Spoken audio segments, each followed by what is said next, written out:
You want to watch me suffer through some TikTok? That's crap from TikTok. He's crap from TikTok. The only thing worse than investing in a house is giving money to the bank and letting them have it. That's how you wash your money, baby. What you're saying right now makes sense to me.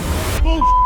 I am 22 years old, and I just graduated undergrad and got married the next day. My wife and I don't have any debt. My mother passed away. Oh, no. And the reason I'm calling is because the house that she left has $60,000 left on it. What I'm planning to do is rent it out and have my renters pay the mortgage. Number one, renting a property as a landlord is not passive income. Stop with the passive income. What the fuck does that even mean? It's passive. That's what he's telling you to do. Sit back and don't take no goddamn risk in life and life pass you by because it's not passive income. I gotta look up the fucking word passive. I'm sick of this shit. Passive income is a type of unearned income that is acquired with minimal labor to earn or maintain. Passive income is definitely not real estate. It can be close with a triple net, where the tenant has all the responsibilities, but ultimately, you're still responsible for that property. That's humorous. That's crap from TikTok. He's crap from TikTok. Renting out your property is now humorous. He's got all these tenants, but he's telling people not to rent to people. Before I give anybody advice, I need to know all the goddamn details and all the numbers in the transaction. That's what I do when you go to consult with Ben. It's called use your brain. You can't just tell people, don't rent it out. Why not? It's a house. You collect the rent. You rent it to a decent person.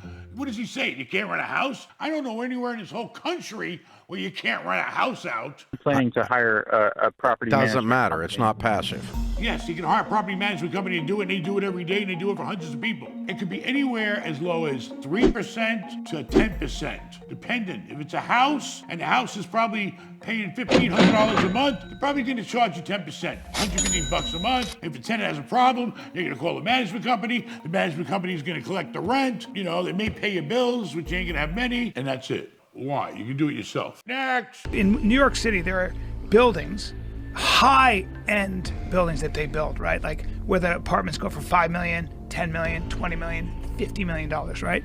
They're 80% empty. Do you know why they're 80% empty? And why there's so much real estate in this country with high-end tell us totally why. empty? Because Coming up next. The only thing worse than investing in a house is giving money to the bank and letting them have it. that's how you wash your money, baby. What you're saying right now makes sense to me. Bullshit. Look, I want you to make more money in 2024 than you have ever made in your entire life. It is time for your business to grow, baby. In 2024, the deals aren't gonna fall into your lap. You need to dial for dollars, baby. Get on the phone and go find some deals. That's how I do it. But you can't call like an amateur on your personal line. Pick up the phone like an amateur on your personal line, and you'll lose out on a big buck, baby. That's why I want to tell you about our sponsor, Nextiva. With Nextiva, you can create phone numbers in different area codes. So if you're a real estate investor or insurance broker, dial in for deals. Nextiva will help you get more answers with phone numbers from the area codes you're calling. You'll get unlimited calling, business texting, an auto attendant, voice analytics, and many more features that will make your business look as polished as a Fortune 500 company. And we're gonna start using Nextiva in my business. You wanna talk to me on a consult with Ben? No more personal lines. We're gonna be using Nextiva because Nextiva lets you manage all conversations and teams with one powerful, easy-to-use app called Nextiva One. This means no more switching between a dozen different apps to get the job done. Don't let an amateur business and phone setup hold you back in 2024. Go to trynextiva.com/Ben Mallah to get up to 50% off your plan. Also linked in the description. Again, the link is trynextiva.com/Ben Mallah to get started today with 50% off. And to talk to an Nextiva rep to see if it's right for you. Thank you, Nextiva, for sponsoring this video. Now let's get back to the video.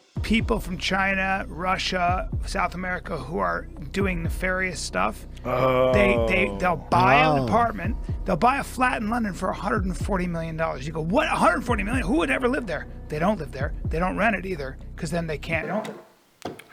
Everything with this guy, it's a conspiracy. Yeah, it's the Chinese, it's the Russians, who the fuck cares? And what are you worried about people buying all these fucking multi-million-dollar places anyway? They must can afford it. Who gives a fuck?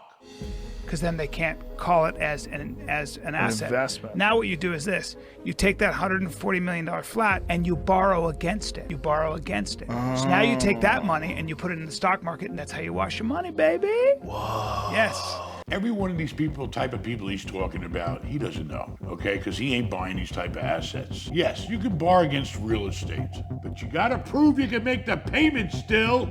I can take a loan on a fucking $100 million worth of real estate, but if it ain't making me money, they ain't gonna loan me no money against it. How you gonna pay for the house? You go to a bank right now, hey, I got a $5 million house, but I got no fucking income. They ain't loaning you shit. And the house ain't making no income. How the fuck you gonna pay the bank? And I don't even think what he's saying is really true, because why would you buy real estate and get no return and have all those expenses? They still gotta pay taxes, they still gotta have insurance, they still got housing association dues if they're one of those big fancy buildings, they still got utilities to keep on. Why would they do that when you can take $100 million or whatever the fuck they're playing with and stick it in a bank at 5%? And why is it the foreigners only? And you put it in the stock market, and that's how you wash your money, baby. Whoa. Yes. They didn't wash the money. They took the money, they bought real estate, they got credit against the real estate that they got to pay interest on, and then they invested in the stock market. What happens if they lose in the stock market? You could take cash that they bought the real estate from and stick it in a goddamn brokerage account and borrow against it if you don't want to mess with it, and get more money than you would get from borrowing against real estate. You could buy bonds, you could buy a portfolio of stocks, and you can still leverage it. So what's the point in buying the real estate? I don't understand. I think he just comes up with these conspiracy theories in his head. Unless they felt like the real estate was gonna appreciate, he claims they're not. They just bought overpriced real estate? Bullshit. How are they washing? What the fuck are they washing? The money, they had the money. They put it in real estate. How is that a wash? If anything, it's the opposite. They dirty the money. Because now they tied it up in something. Nobody's going to take a briefcase full of cash to buy a piece of real estate. It doesn't work that way. And you're going to take title to it. And you're going to have property taxes that you're registered with. Even if you set up in a company name. The money still has to be transferred to a title company. There's no other way. It's not possible in this day and time to buy real estate unless you're buying some crazy little shitty house with 50 grand in a suitcase, some old guy. I don't know, but it ain't happening in those kind of properties. Buying a home is one of the dumbest effing things a human can do with their money. You don't build wealth like that. Okay, expand. You're going to go buy a house for $500,000 in Las Vegas, and you're going to put down 100 grand over there. The only thing worse than investing in a house is giving money to the bank and letting them have it. Bank of America is going to charge you 8% for 10 years. Okay, you paid $500. You put a loan on it. You put 8% on $400,000. That's $32,000 a year. Times 10 is $320. That's your interest on the first 10 years. So you need to sell your house for $500 plus $320 to break even. What you're saying right now makes sense to me. Yeah. Financially speaking, I don't see the benefit of buying anything right now. Interest rates are so high. When I look at the cost of buying versus renting, renting is like half the price. Why buy a house right now? It doesn't make any sense financially unless you plan to live there for 30 years. The only thing I can say to what they're saying is bullshit. They are criticizing the most original, oldest way the average person has made money and had a retirement in the entire history of the world. If you're not paying a bank, you gotta fucking live somewhere. You're gonna be paying a landlord and giving the money away, baby. Because you get nothing back when you pay your rent. But when you own a home, and if you buy it right, you can build equity in that home by buying down the principal, so it's a forced savings. You're gonna pay rent anyway, which is probably the same amount as the interest, which you can write off your taxes, baby. You can't do that with your rent. You can also write off your property taxes. You got a mortgage of $300,000, right? fine. Even though rates aren't 8% if you got good credit. You can still get a fucking mortgage in the 6s. All right, if you're paying 8, 9, 10%, it gets to a point where nothing makes sense. Your interest rate's 7%. That's $21,000 a year in interest. Your interest payment is $1,750 a month, which is probably equal to or less than you're paying for rent. What I'm saying is, if you're paying X amount of dollars of money to live, you're gonna have to pay the money somewhere. Pay it to yourself by utilizing the bank. Own something. There's also quality of life. You want to come home to your own place, or you want to come home to somebody else's place you're just borrowing? It's like boats.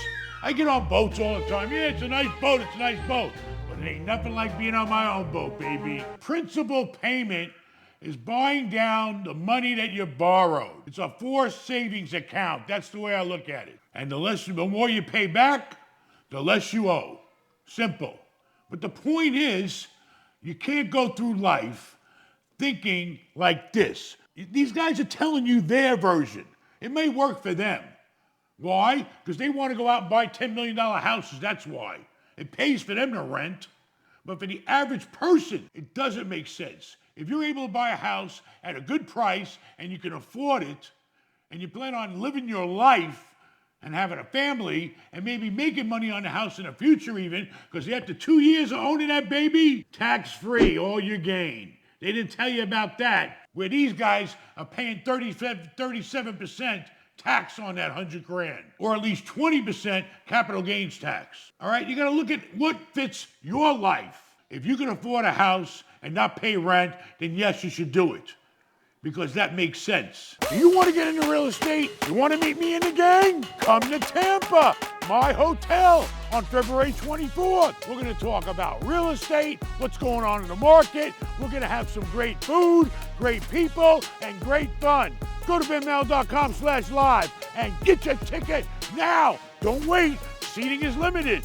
Be there. How the f did one of the biggest real estate losses on the Vegas Strip turn into one of the most profitable deals in real estate history? Ian Bruce Eichner started developing the $1.5 billion Cosmopolitan of Las Vegas in 2004 until he defaulted on his $760 million loan in 2008. Deutsche Bank foreclosed, but real estate development and property management isn't exactly their forte. They brought on the Related Group to lead the development and cycled through a number of designers, spending a record $3.9 billion to complete the project. When it opened, they lost $100 million a year operating it. They decided to cut their losses in 2014, selling it to Blackstone for $1.7 billion. Even though it was a newly built hotel, Blackstone invested an additional $500 million to renovate the casino floor, upgrade the restaurants, and redesign the rooms. And the strategy paid off. The property generated over $300 million a year in net income by the time they sold it in 2021 for a total of $5.6 billion. They made a 10x on their equity, and the $4 billion profit was Blackstone's largest ever for a single asset. I mean, it's a typical situation. This is on a high level. All right, a guy has a development plan. He gets the development off the ground. His plan wasn't so good. The economy changes. COVID comes. It's life. And then the next guy comes in. The bank don't want it.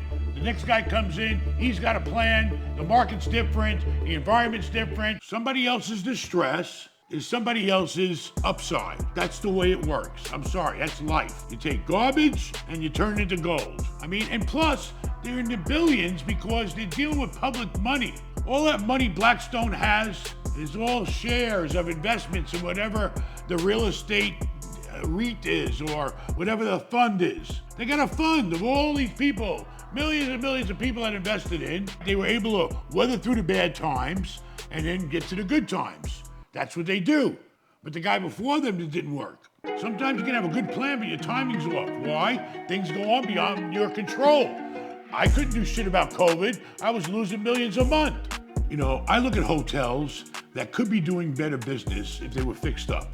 All right? We all know a hotel has to be continuously updated. It's called a PIP, Property Improvement Plan. A lot of guys own hotels and they don't want to reinvest $5 or $10 million into it to make it look fresh again, and then they'll make more money and they'll attract more business. They don't want to do it. Well, you can't have your cake and eat it too. If you want more money and more business, you got to invest some money in the place. Nothing comes for free in life. You got to earn it. We've had a lot of success. We bought a hotel right across the bridge in Tampa. It was run down. The current owner, he wasn't even in the hotel business. He had a management company doing everything. and he was losing money, and the place was tired, and it needed to come back to life. He didn't want to do it. So he sold it to me. I think it was about 17 million.